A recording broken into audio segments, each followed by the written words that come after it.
First of all thank you. আমরা আজকে দীর্ঘদিন পর একটা নতুন ভিডিও মেক করতে যাচ্ছি। তো আশা রাখি অ্যাজ এ ট্রেডার হিসেবে আজকের এই ভিডিওটা খুবই খুবই ইফেক্টিভ হবে আপনাদের জন্য। তো আজকে আমাদের ভিডিওর মেইন কনসেপ্ট হচ্ছে আমরা ভিটিসি অর্থাৎ ভিটিসি ইউএসডি যেটাকে আমরা বলে থাকি। তো এই ভিটিসি ইউএসডি নিয়ে আমরা একটু আলোচনা করব। সেটা হচ্ছে মার্কেটের আপনারা হয়তো জানেন যে আমাদের লাস্ট যে ভিডিও ছিল, তো লাস্ট ভিডিও মেবি ১ থেকে ১.৫ মাস আগে আমরা হচ্ছে আপলোড দিয়েছিলাম।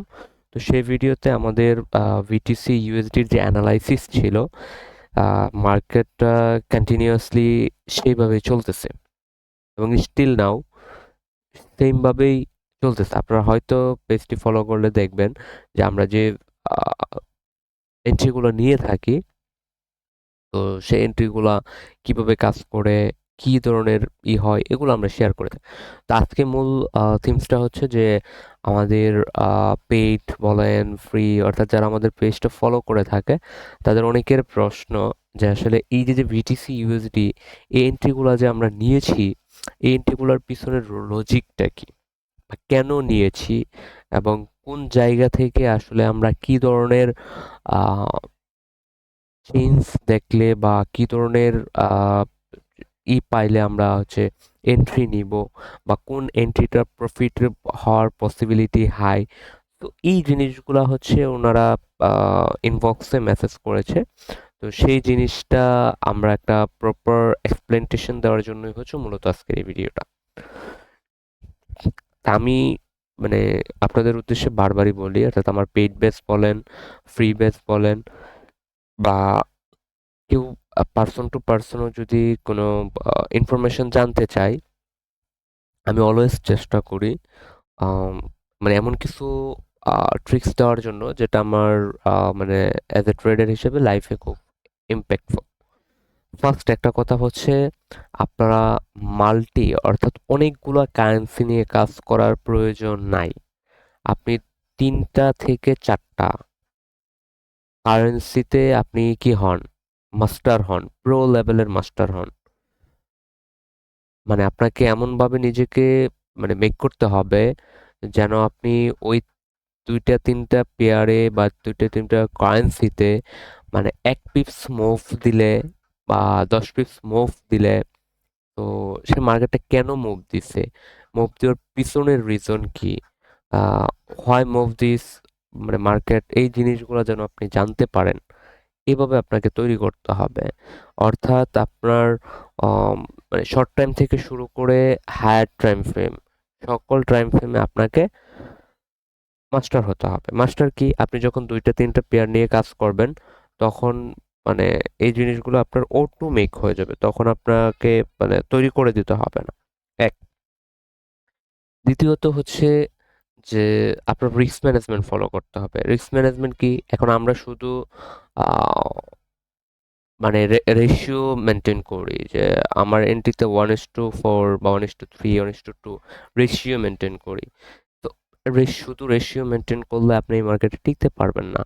রেশিওর পাশাপাশি আপনাকে কি ধরনের রিস্ক, অর্থাৎ আপনি একটা মার্কেটে লাইক দিস, ধরেন এই মার্কেটটাতে আমি এইখানে ঢুকছি, ধরেন আমি এখানে ঢুকছি, ইন কেস মার্কেটটা কন্টিনিউ করছে, ওকে, যদি মার্কেটটা কন্টিনিউ করতে না করতো লাইক দিস, ধরেন এই যে ব্রেক করছে, অর্থাৎ প্রিভিয়াস লোটা যখন ব্রেক করলো, মানে এটুকু একটু বোঝার চেষ্টা করুন, প্রিভিয়াস লোটা যখন ব্রেক করে ফেললো, তো যখনই যখনই মার্কেটের প্রিভিয়াস লো ব্রেক করে ফেলবে হাই থেকে, তো মার্কেট যখন প্রিভিয়াস থেকে লো ব্রেক করে ফেলবে, তখন আপনাকে বুঝতে হবে something is wrong. Something is wrong কি, মার্কেট হচ্ছে যে মুভমেন্টটা ছিল সেই মুভমেন্টটা কি হবে, চেঞ্জ করবে।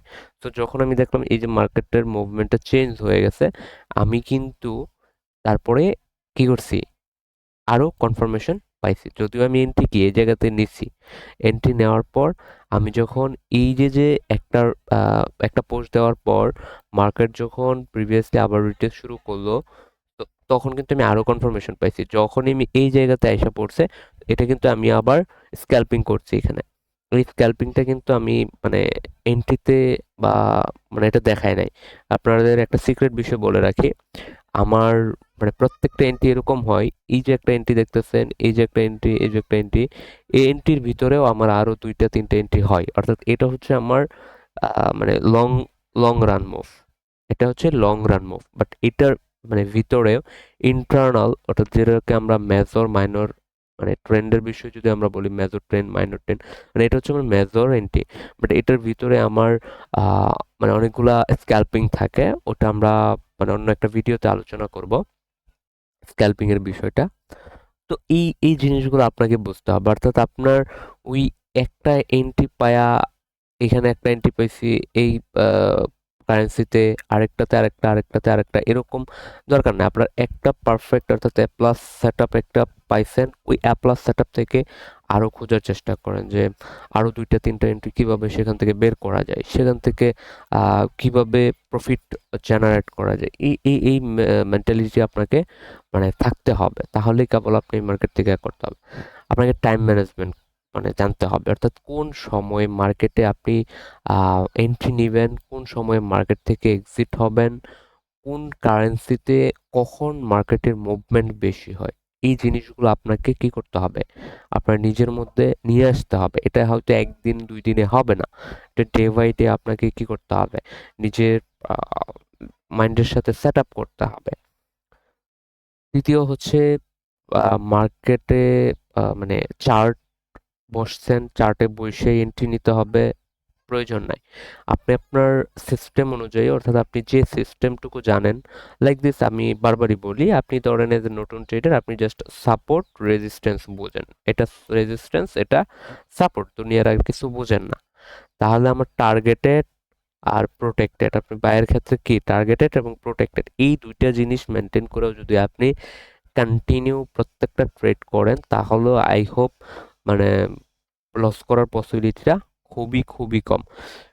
অর্থাৎ আপনি যে সিস্টেম জানবেন, 2টা জানেন 5টা জানেন, ওই 2টা 5টা সিস্টেমের উপর অলওয়েজ মানে থাকার চেষ্টা করবেন। অর্থাৎ মানে কি মানে যখন যেটা আপনি জানেন সেটার বাহিরে যেন আপনার মানে এন্ট্রি না আসে। হ্যাঁ, কিছু কিছু সময় হচ্ছে আমরা কি করি যে মার্কেট হচ্ছে একটা সিস্টেম বা একটা আহ, আহ, ইয়াতে প্যাটার্নে ছিল, বাট হয়তো আনফরচুনেটলি হাই ইম্প্যাক্ট নিউজ বা আদার্স কোনো জিওপলিটিক্যাল ইস্যুর কারণে মার্কেটের মুভমেন্ট চেঞ্জ হয়ে গেছে।